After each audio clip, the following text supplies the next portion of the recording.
ओ तेरी, एक बात सोच, T20 क्रिकेट का असली भूत क्यों वैसे? प्रेशर।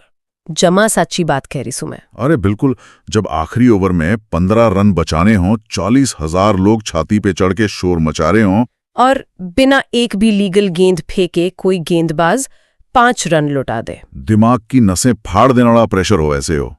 आज हम जिस मैच का चीरहरण करने जा रहे हैं सा, वो कोई आम मैच ना था। ना जमा ना था। टाटा IPL 2026 का 54वां महा मुकाबला रॉयल चैलेंजर्स बेंगलोर और मुंबई इंडियंस के बीच रायपुर के शहीद वीर नारायण सिंह इंटरनेशनल स्टेडियम में जो ड्रामा होया, भाई साहब रोंगटे खड़े कर दिए इस मैच ने। मैं तो खुद दांतों तले उंगली दबा रही थी। काल रात मैदान पे जो होया उसने यो साबित कर दियो कि क्रिकेट सिर्फ बल्ले और गेंद का ना, बल्कि दिमाग और प्रेशर का खेल से। जमा 100% साची बात। की पूरी कहानी उसी टाइम लिखी जा रही थी। RCB के कप्तान रजत पाटीदार ने टॉस जीत के एकदम बिना पलक झपकाए पहले गेंदबाजी चुनी। और यहीं तो असली बहस चालू हो। वैसे एक बात बता, पूछ। रायपुर की इस पिच का मिजाज किसी ने ना बेरा था।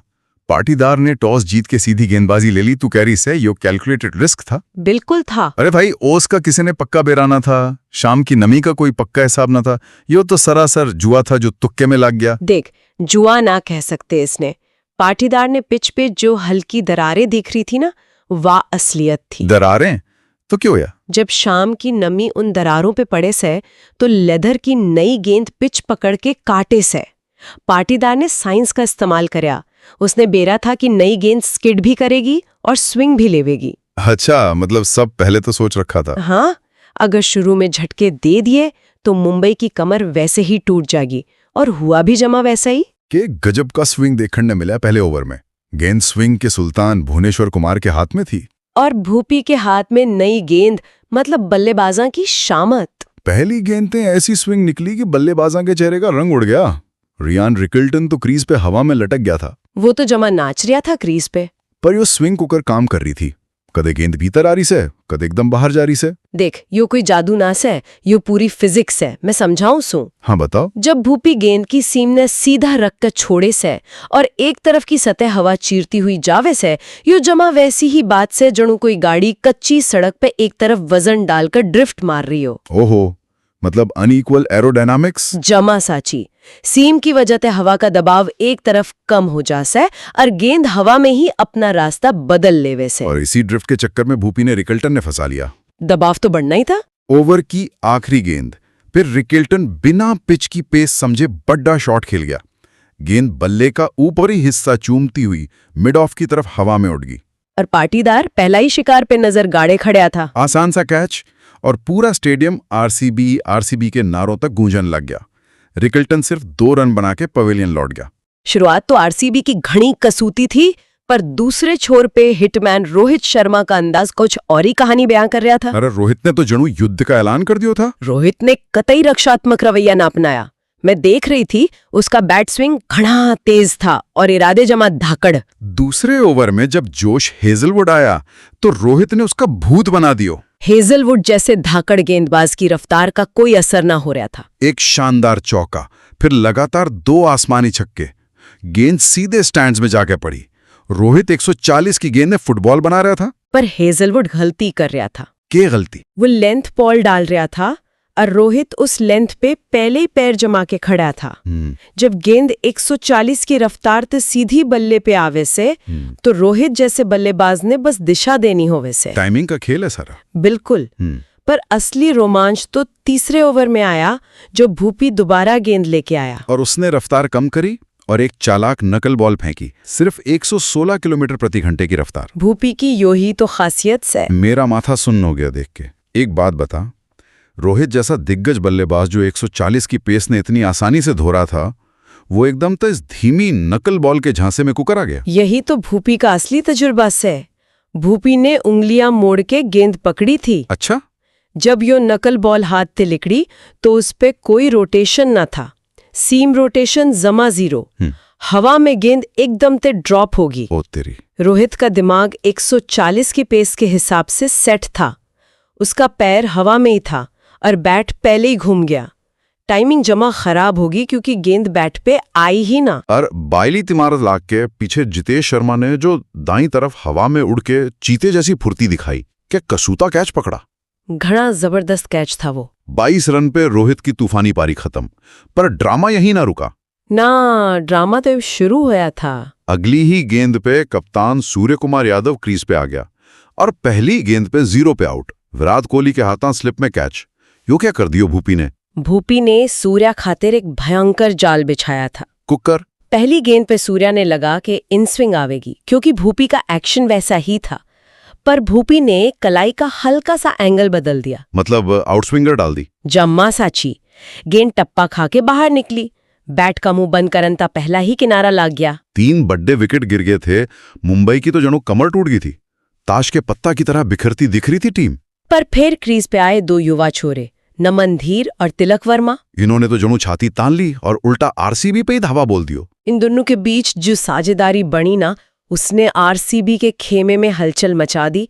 मैं देख रही थी, नमन धीर ने आक्रामकता दिखाई। हेजलवुड और भुवनेश्वर के खिलाफ घणे बढ़िया चौके जड़े। उनका इरादा साफ था कि विकेट गिरे से तो के होया, रन रेट का दबाव हावी ना होने देना से। पर रुक जाओ जरा, आरसीबी की फील्डिंग ने केस सांप सूंघ गया था। यो तो घना बड़ा सवाल से। इतनी ढीली फील्डिंग। रोमारियो शेफर्ड ने बाउंड्री पे चौका छोड़ दियो और फिर तो हद ही हो गई जब सुयश शर्मा ने तिलक वर्मा का जमा आसान सा कैच टपका दियो। मैं खुद हैरान थी देख के। मेरा तो दिमाग खराब हो गया।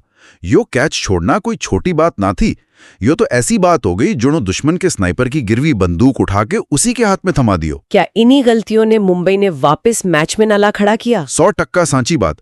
क्रिकेट में एक कहावत से, कैचेस विन मैचेस। एकदम साची। जब आप तिलक वर्मा जैसे सेट बल्लेबाज ने जीवनदान दे दोगे तो वो आपकी बखिया उधेड़ेगा। T20 में एक जीवनदान का मतलब से कम 30-40 रन का नुकसान। और तिलक और नमन ने फील्डिंग की इस गलती का पूरा फायदा उठाया और गैप्स में खेलन लग गए। नमन धीर ने तो सुयश शर्मा और रोमारियो शेफर्ड ने अपना पक्का निशाना बढ़ा लिया था। गगनचुंबी छक्के जड़े। 11वें ओवर में कुणाल पांड्या के खिलाफ तिलक वर्मा ने जो लूप वाली गेंद पे क्रीज का इस्तेमाल करके मिड विकेट की बाउंड्री के बाहर स्टैंड्स में छक्का जड़ दियो, ओ तेरी शाम का सबसे कसूता शॉट था वो। तिलक वर्मा ने स्पिनर की लेंथ ने घना बढ़िया पढ़ लिया था। दूसरी तरफ नमन धीर भी 47 रन पे पहुंच गया था। पर T20 क्रिकेट से हर ओवर में कहानी बदल जैसे। बिल्कुल। 13वें ओवर में आया असली टर्निंग पॉइंट। जमा साची। कप्तान पटीदार ने गेंद रसीक सलाम डार ने थमाई। रसीक ने सटीक यॉर्कर लेंथ पे नमन धीर ने चकमा दे दियो। गेंद सीधा लेग स्टंप पे जा लगी। गिल्ली उड़ा दी भाई साहब। 47 रन पर नमन धीर आउट। यो यॉर्कर कुकर लग गया। रसिक की यॉर्कर में लेट डिप था। यो की ओर थे। मतलब गेंद एकदम आखिरी पल में तेजी से नीचे गिरी। नमन धीर ने ला गया कि यो फुल टॉस बनेगी और वो बल्ला घुमा गया। पर गेंद सीधा जूतियों के पास जाके स्टंप्स में घुस गई। हाँ, इसके बाद विल जैक्स आया, चौका भी जड़ा। पर 16वें ओवर में रोमारियो शेफर्ड की धीमी गेंद पे बड़ा शॉट मारन के चक्कर में डीप मिड विकेट पे कैच आउट हो गया। विकेट गिर रहे थे पर असली खास तो 18वें ओवर में उठी। हाँ, जब भुवनेश्वर कुमार दोबारा आक्रमण पर आया। तिलक वर्मा 57 रन बना के जमा सेट था। भूपी की आखिरी गेंद पर वो लेग स्टंप के बाहर जाके स्कूप शॉट खेलन गया, इनसाइड एज लग गया और बोल्ड हो गया। यो शॉट तो घना रिस्की था। मेरा तो खून खौल गया देख के। एक बात बता, जब तू सेट से अर्धशतक मार चुका से तो भूपी जैसे सयाने गेंदबाज के खिलाफ यो जोखिम भरा स्कूप मारने की क्या जरूरत थी? मतलब सीधे बल्ले ते क्यों ना खेला? यो तो अपने पैर पे खुलाड़ी मारने वाली बात होगी। बाहर बैठ के इसने सिर्फ जोखिम कहना आसान से, पर डेथ ओवर्स में फील्डिंग कुकर सेट हो वैसे यो समझ। कुकर सेट थी। फाइन लेग अंदर घेरे में था। तिलक ने बेरा था कि भूपी यॉर्कर या वाइड यॉर्कर मारेगा। उसने लेग स्टंप के बाहर जाके गेंद की लाइन नहीं बदलने की कोशिश करी ताकि फाइन लेग के ऊपर तो चौका जावे। पर भूपी ने उसकी यो चाल पढ़ ली। बिल्कुल। भूपी ने के चालाकी करी वह सुन। हाँ बता। भूपी ने गेंद की लाइन और रफ्तार दोनों बदल दी। उसने गेंद थोड़ी धीमी कर दी और सीधा शरीर पे डाल दी। मतलब क्रैम्पिंग फॉर रूम। जमा साची। तिलक के पास बैट घुमाण का रूम ही न बचा। यो बल्लेबाज की गलती कम और गेंदबाज की स्मार्टनेस ज्यादा थी। बेमिसाल पारी थी पर तिलक की। फिर 19वें ओवर में हेजलवुड ने टेस्ट मैच वाली लेंथ पकड़ ली। राज बावा 16 रन पे था। यॉर्कर पे चिप करण गया, लो फुल टॉस बन गई। और बल्ले के निचले हिस्से पे लाग के सीधे कप्तान पाटीदार के हाथों में मुंबई की पारी का दम वहीं घुट गया। रसिक सलाम डारना ने आखिरी ओवर में जो जादुई धीमी गेंदें और सटीक यॉर्कर डाली, कमाल था। 20 ओवर में मुंबई 166 रन पे 7 विकेट का स्कोर ही बना पाई। 167 का लक्ष्य T20 में कदे आसान ना होता, खासकर जब पिच पे दरारें हों और गेंद रुक के आ रही हो। और आरसीबी की चेज, भाई साहब जेके बथेल ने पहली ही गेंद पे चौका जड़ा, फिर अगली पे एक और चौका, बैक टू बैक चौके। पर दीपक चाहर ने जो गेम खेला, इसी ओवर में किंग विराट कोहली ने 0 पर राज बावा के हाथों कैच आउट करवा दिया। ओ तेरी, विराट कोहली 0 पे आउट। यो कोई तुक्का ना था। कुकर फंसाया किंग कोहली ने। चाहर ने कोहली के खिलाफ एक भयंकर मनोवैज्ञानिक जाल बुना था। वो कुकर उसने फील्ड ऐसी सजाई जणू वो गेंद अंदर लेके आवेगा।